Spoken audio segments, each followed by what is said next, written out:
Bom, neste vídeo aqui nós vamos mostrar para vocês a questão dos pontos que foram levantados, né?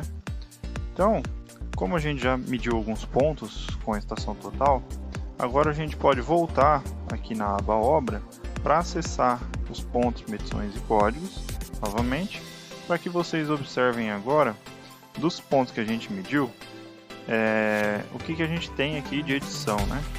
Então, primeiramente, na parte de pontos, vocês observam que tem os pontos, né, com o número, o código e a descrição, já de cara aqui, e as suas coordenadas XYZ, né, ou Este, Norte, Z, da forma que está aparecendo aqui, e você tem aqui todos os pontos que foram levantados, né, estão aqui no seu projeto. Tá? Então, se a gente, por exemplo, quiser editar, então a gente clica nele, né, já abre as opções aqui de edição. Então vou apertar em edição, posso alterar ali o nome do ponto, posso alterar até a coordenada aqui, se for o caso, ligar o sistema WGS, tenho a propriedade desse ponto. Então ali, por exemplo, eu medi o ponto com o código errado, então eu posso vir aqui e trocar, colocar qual é o código certo, né?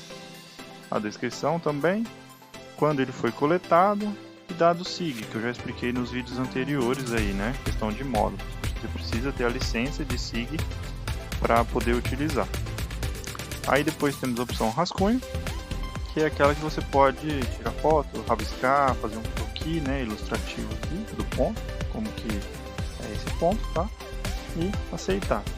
Observe que quando eu coloco uma foto, né, ele já mostra aqui no cantinho, né, o símbolo da foto, né, anexado. Que mais? Aqui, se a gente apertar, a gente pode apagar esse ponto, pode buscar ele lá no CAD, né? Por exemplo, no meu projeto eu quero saber onde está o ponto 104. Então o que a gente faz? Primeiramente dá um zoom aqui, né, no projeto, tem esses pontos aqui, vou dar um zoom meio considerado. Por exemplo, eu sei que o 104 está aqui, né? Mas eu vou dar um zoom para a gente, pelo menos, facilitar aqui a visualização, né? Não ficar todos os pontos juntos. Aí eu vou voltar lá e vou pedir para procurar, né? Então eu vou lá no 104, né? E peço para mostrar aqui no CAD. Então viu que ele centralizou agora na tela para mim, né? Facilitando a identificação. Se eu quiser agora eu seleciono ele, dou um clique e aperto aqui embaixo locação. Tá? Então eu tenho que girar o equipamento. Observem aqui embaixo, né? Menos 18, 11, 39, né? Que é quanto eu preciso girar a estação total para poder alinhar com o ponto que eu preciso demarcar, tá? Então, também temos as informações ali de ponto em relação ao ângulo horizontal e em relação ao ângulo vertical também, né? E a distância. Então a gente observa aqui, né? No cantinho inferior esquerdo aqui do meu círculo principal, né? Aqui. Qual é o ângulo. Deixa eu pegar o próximo ponto aqui, por exemplo, que aí vai ficar mais fácil de vocês observarem. Ó, 105. Vou pedir para alocar. Então observe que a estação está praticamente no mesmo alinhamento, quase zerado, ó, 3 segundos ali, né? Aí eu já posso apertar o meu medir para poder ver quanto eu preciso ir para frente ou para trás. No meu caso aqui está em cima do ponto, né? Então vai aparecer graficamente dessa forma aqui para você estar alocando. Tá, depois vamos falar mais sobre locação. Eu vou voltar aqui e vou dar sequência aqui na apresentação da questão dos pontos. Em seguida, em cima, na questão de medidas, né, nessa aba, o que a gente tem? Vocês observam que tem o nome e o código do ponto, a data, como esse ponto foi medido, né, no caso ali, sem prisma, né, pelo raio laser. Aqui a gente observa que foi medido sem prisma. Temos a altura do alvo, que a gente, por estar medindo sem prisma, utilizou a altitude 0, né? E a gente pode editar também aqui o ponto e a gente pode trocar o nome, a altura do prisma, né? Aqui as coordenadas a gente não troca por essa tela. Agora a gente pode vir em código e descrição. Pode trocar o código também, se for o caso aqui. Descrição a gente pode mudar. Dados do ponto, né, que a gente pegou, ângulo horizontal, ângulo vertical, distância inclinada, distância horizontal, distância vertical, tipo do alvo que foi pego foi o modo sem prisma, né? Questão de ppm e atmosfera.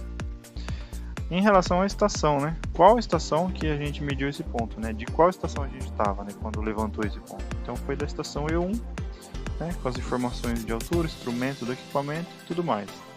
E questão do rascunho também, né? Que a gente pode fazer alguma observação aqui, certo? Vou voltar. Dando sequência aqui, nós temos os pontos de referência, que servem para quê? Esses pontos são pontos que a gente normalmente costuma colocar para locação, né? Então, quando a gente vai fazer uma locação de pontos aqui com a estação, quando a gente está importando os dados aqui para dentro, ou digitando também, né, se for o caso, quero criar um ponto novo aqui, por exemplo. Vou aqui embaixo em adicionar, referência 2, então vou colocar uma coordenada aqui, 150.006, por exemplo, 250.010, tá? Coloquei uma qualquer aqui, só para a gente ter, e 0, vou aceitar. Pronto, tenho referência 2 também. Se eu pedir para ver lá no card, o que acontece? Eu tenho referência 1 e o 2, né? Então, deixa eu dar um zoom de enquadramento aqui, ó. O que acontece? Os pontos que você levanta, né, que faz parte do seu levantamento, ele aparece com esse símbolo aqui, essa bolinha verde. Pontos que você tem para demarcar, ele já aparece com esse triângulo. E isso facilita você graficamente aqui olhar e separar as coisas que você tem de locação e as coisas que você mediu, né, ali em campo, né? Então isso ajuda bastante também você se orientar em campo. É bem interessante. Então para isso servem os pontos de referência. E a questão de códigos, né, que a gente já passou, né, essa questão mostrando como que cria, né, como configura essa aba aqui. Beleza?